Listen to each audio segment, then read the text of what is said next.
Saya tanggapi juga. Apakah Anda mengatakan tidak haram mendirikan negara seperti Nabi? Ada di Twitter debat saya dengan penjelasan kepada saya katakan haram karena negara Nabi itu kepala negaranya tuh Nabi. Kepala negaranya Nabi, kemudian hukumnya langsung dari Nabi. Tuh. Hakimnya Nabi. Di zaman Nabi itu tidak ada hakim. Tidak ada lembaga legislatif DPR. Eksekutifnya, legislatif ada di Nabi semua. Siapa sekarang yang mau menjadi Nabi? Saya bilang, karena haram hukumnya mendirikan negara seperti itu. Karena Anda harus mencari Nabi baru. Yeah. Padahal dalam pandangan aswaja, ahli sunnah wal jamaah, Nabi itu sudah ditutup. Betul.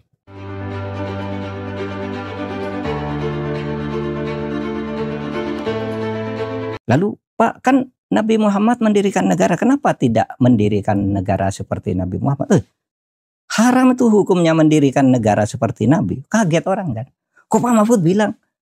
Pak Mahfud tuh kok bilang mendirikan negara seperti Nabi haram gitu. Kan ada dalil. Kamu akan selamat kalau berpegang pada dua hal yang saya tinggalkan kan. Taraktu fikum amroin gitu. Ini dua hal kata Nabi. Kalau kamu ingin selamat, pegang dua hal ini agar kamu tidak sesat. Itu pegang Al-Quran dan Sunnah. Kenapa tidak boleh ikut Sunnah Nabi mendirikan negara? Iya, tapi mendirikan negara sebagai itu tadi. Ada keadilan, perlindungan harta, jiwa. Soal bentuknya tidak harus khilafah. Karena khilafah itu hanya salah satu nama di Al-Quran. Ada kata balat, ada kata bilat, ada kata sultaniyah. Ada kata amir, emirat, keamiran ya kan? Uni Emirat Arab. Itu kan nama negara agama juga. Ya kan, ada Al-Mamlakah As-Saudiyah, kerajaan Saudi. Ya. Jadi soal nama itu terserah, tapi prinsip 5 hal itu ada di dalam negara.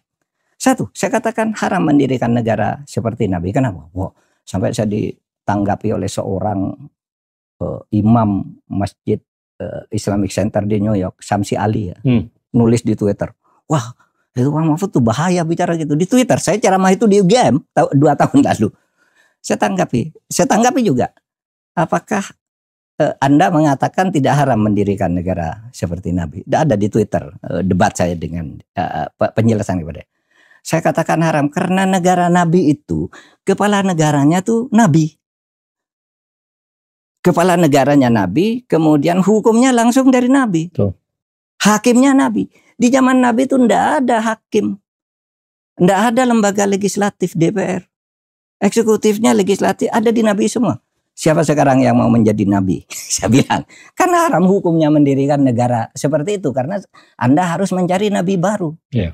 Padahal dalam pandangan aswaja, ahli sunnah wal jamaah, Nabi itu sudah ditutup. Betul. Oleh sebab itu, sesudah Nabi tidak ada negara seperti Nabi. Abu Bakar namanya Khalifah, ya kan? Itu yang melahirkan negara khilafah. Umar bin Khattab namanya Amir. Oleh sebab itu disebut Amirul Mukminin, tidak disebut Khalifah. Melahirkan negara keamiran, Emirat. Nah, lahir sekarang Uni Emirat Arab. Ali mendirikan Imam Ali kan? Disebutnya Ali. Utsman? Iya, Utsman Khalifah sebutannya sama. Tetapi sistem pemilihannya dia sudah pakai DPR. Pakai Ahlul Halli wal Aqdi. Ali disebut Imam Ali, lahirlah negara imamah seperti Iran sekarang, ya kan? Jadi sekarang ada contohnya semua itu dari zaman awal Islam. Sekarang tanya Utsman kan, cara pemilihannya. Kalau Abu Bakar tuh demokrasi langsung, betul, dipilih. Betul. Tapi Umar ditunjuk, ini monarki nih, ini demokrasi berubah ke monarki. Umar ditunjuk oleh, kalau saya meninggal kata Abu Bakar, yang jadi khalifah Umar itu monarki. Penunjukan. Tapi ketika Umar akan meninggal, lain lagi dia membentuk DPR. Namanya Ahlul Halli wal Aqdi. Kalau saya mati, yang memilih pengganti saya nanti 6 orang ini. Sudah lahir DPR kan, parlemen tuh seperti parlemen kalau sekarang. Lalu Ali dipilih lagi seperti Abu Bakar. Nah sesudah itu lahir republik, kesultanan, apa semua tuh negara Islam yang kalau sekarang per hari ini kan ada 22 negara Islam. 57. Organisasi konferensi Islam itu kan negara-negara kaum muslimin yang negaranya berbeda-beda.